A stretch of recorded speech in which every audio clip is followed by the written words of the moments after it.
In today's episode, now that the press ban has been lifted, we can now look at the full story, how a robbery of a stash house by Richard Caswell and Jason Cox brought down an entire criminal empire run by the notorious Coggins brothers.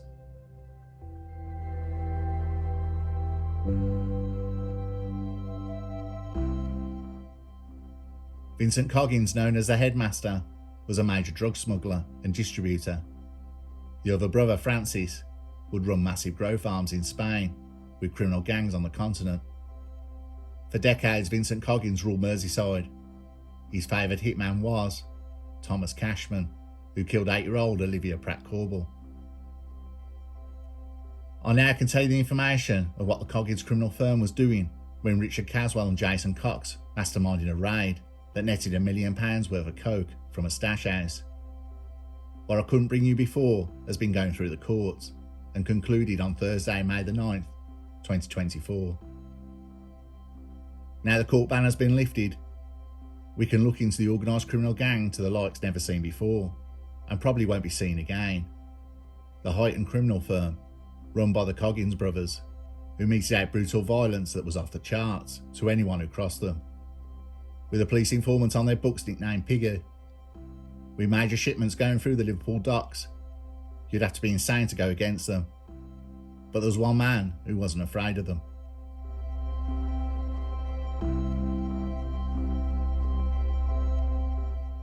We go back to 2020 to Richard Caswell, a successful loan dealer and previously a gang enforcer. Richard Caswell was friends and bought from the Coggins brothers before in the past and was well trusted to the Coggins firm. Richard Caswell was asked by a leading associate of Coggins if he knew of any buyers who would like to buy products up front instead of on the tick. Caswell asked how much he was looking to shift. The associate said between 45 and 50 grand's worth. Caswell said he may know someone and notified the Coxes with an idea of robbing it. Jason Cox and Richard Caswell then put a plan into action. The stash house, wherever it was, would probably be holding about 100k of product and wouldn't be guarded. Caswell, through a friend, arranged a small buy, then tailed the dealer for several weeks, which led to the location of the said stash house. It was then put under surveillance by the gang. On Saturday the 3rd of May 2020, a van pulled up. A man disguised as a delivery driver rang the doorbell. The gang rushed the house and the homeowner, Paul Glynn, was attacked with a machete and hit in the arm. The gang beat up the owner and his 18-year-old son. The homeowner, fearing for his life, revealed the stash, with the gang stealing 2 large sports bags. Police then received a call from Paul Glynn's son, Kenny, which said these lads just come into our house and started stabbing me dad, and there's blood everywhere. A few hours later, to the gang's shock, Caswell and Cox had stolen over £1 million worth of coke.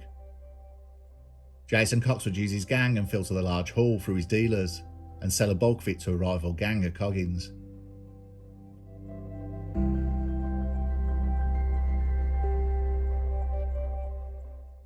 Later that evening on the news, the robbery was reported as a home invasion, where a son had reported that his dad had been hit with a machete. Police knew far more than they were letting on, and let the press talk of failing burglary targets at an extremely low 6%. Police knew it wasn't a burglary, but were more than happy for the press to pursue this line, making the police look useless. In charge were the NCA, the National Crime Agency. Police were told not to reveal they had leads and basically say they don't have a clue. Francis Coggins caught wind about the attack that popped up on his newsfeed. He then notified Vincent. Vincent Coggins had seen the news that evening. He knew that his stash had gone before being told. He was straight on the phone to his associates and said, who was that insane to go and steal from him? No gang or crew would have the bottle to go against him. He wanted his product back, and the men who took it dead. Vincent Coggins' right-hand man, Edward Jarvis, was to put his ear to the criminal grapevine and listen out for anyone who was trying to offload the coke. Not only was Coggins and Jarvis were communicating on the encrypted phones, on the other side of town, the coke blaggers Jason Cox and Caswell were also talking on it. They'd given most of their stash to major coke dealer Leon Atkinson, an associate of serial cop killer Dale Cregan, to sell. Leon Atkinson was described as staunch and would take any secrets you had to his grave. With the coke split between the Cox dealers and Atkinson, Jason Caswell's plan had worked. The Coggins brothers had not got a clue who robbed them. Vincent Coggins got into his head the homeowner of the stash house, Paul Flynn's 18-year-old son, had robbed £1 million worth of coke. In the next days, Vincent Coggins changed his mind again and was sure it was a dealer he knew. He messaged an associate, "Mate, can you sort a pineapple tonight?" A pineapple referring to a hand grenade.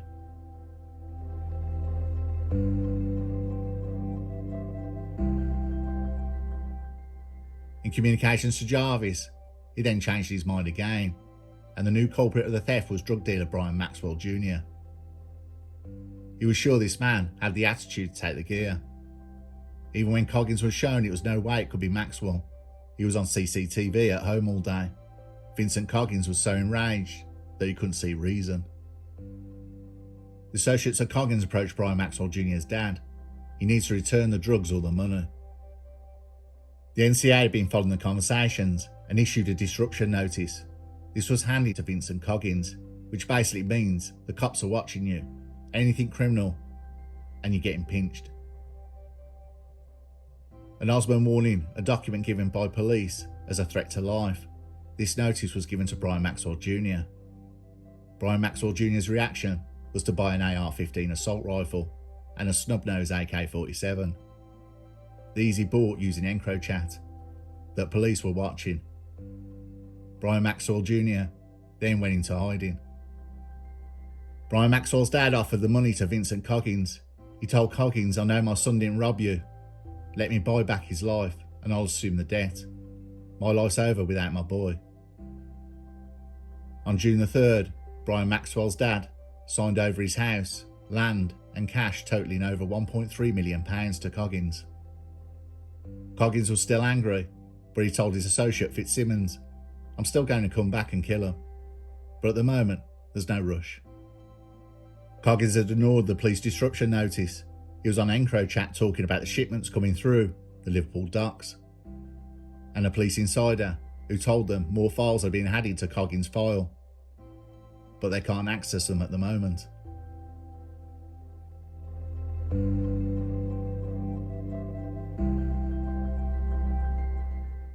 Richard Caswell was contacted by Vincent Coggins' associate and asked to meet him that night.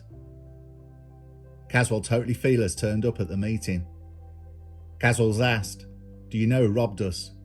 Caswell played dumb and said he didn't know anything. The Coggins associate then said he had CCTV of 2 cars, a grey Audi 4x4 and a Ford van. Caswell said he would keep his ear to the ground and notified Jason Cox about the vehicles. Jason Cox said both cars had been destroyed. Caswell then said they got nothing then. Caswell and Cox's gang was still being watched on EncroChat. They were talking all the time about everything. Though they were keeping a low profile, they were about to go one step too far, where police had to shut them down immediately. Caswell and Cox were going to kidnap a major drug dealer's daughter in a fake police car and hold her to ransom. The National Crime Agency had been monitoring everything since the robbery of the stash house. The order came in to arrest Caswell and the Cox brothers and his associates. The National Crime Agency launched dawn raids. Richard Caswell was arrested at a secret £1 million apartment that the NCA had discovered, tracking Caswell's GPS signals on his phone. Craig Cox was arrested before he could flee the country. Lee Cox and Jason Cox fled secretly to Spain to lie low from the stash house raid. Lee Cox and Jason Cox were then arrested in Spain after being spotted by police. The Coxes tried to smash their way out of a traffic jam. After it was released on the news that these were the robbers of the stash house, Coggins was furious. He had let Caswell into the firm. He was trusted. To betray him like this will not stand. The sentences for the stash house raid and the other charges resulted in Jason Cox being jailed for 14 years for his part in the robbery. Craig Cox got 13 years. Delivery driver and getaway driver Benjamin Monks Gorton got 6 years and 9 months. Richard Caswell got 7 years for conspiracy to commit robbery. Lee Cox was not part of the stash house raiders, but was sentenced to 8 years for conspiracy to supply Class A. While in prison in 2022, Caswell was attacked in his cell by 3 men, with one inmate slashing his throat with a melted shaving razor. Caswell, bleeding, fought off the attackers and refused hospital treatment. He went back to his own cell the same evening, seemingly unbothered that someone had just tried to kill him. While inside prison, the Cox's criminal gang had a series of arson attacks launched against them and their gang.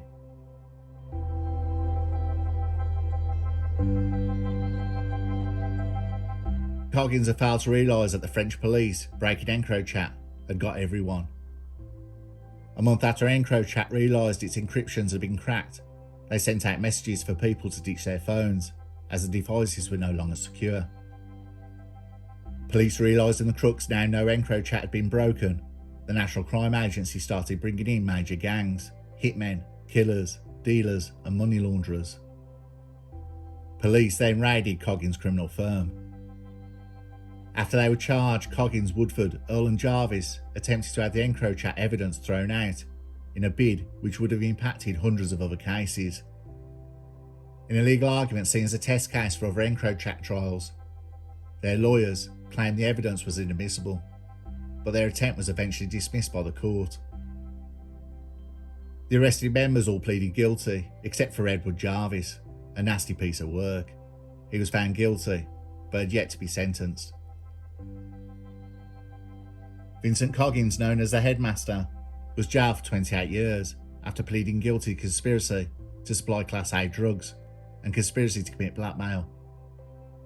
Paul Woodford, who was 58 years old, was jailed for 24 years and 6 months after pleading guilty to conspiracy to supply Class A drugs. Michael Earl, 48 years old, pleaded guilty after conspiracy to supply Class A drugs and conspiracy to commit blackmail. Paul Glenn was 59 years old, who was mired in the stash house where the cocaine was stored and was attacked in the robbery, was jailed for 11 years and 2 months after pleading guilty to conspiracy to supply cocaine. Other gang members, Darren Tierney, who was 46 years old, was jailed for 12 years and 9 months. Paul Fitzsimmons, who was 60 years old, was jailed for 12 years and 6 months. Kevin Rimmer, who was 57 years old, was jailed for 16 years. And Dean Burrows, 39 years old, was jailed for 16 years after they all pleaded guilty to conspiracy to supply Class A drugs. Francis Coggins, the brother of Vincent, is currently on the run in Spain, with the National Crime Agency and Interpol dismantling the criminal firm.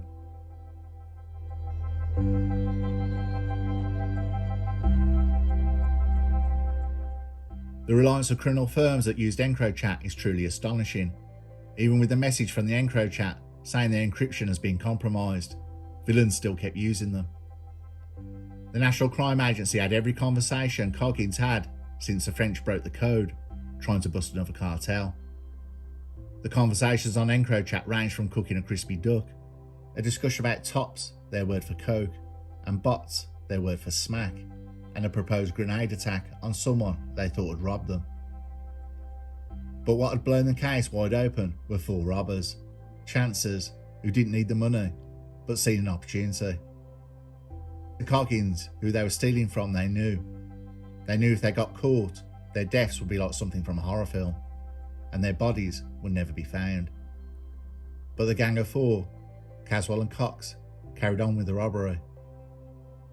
EncroChat brought down the gang of robbers with their willingness to speak freely on it. If it wasn't for EncroChat, the robbers would have got away with it. No one would have knew their identity. To go up against Coggins, Caswell and Cox must have had a death wish, or have balls of steel. I'll let you decide that one.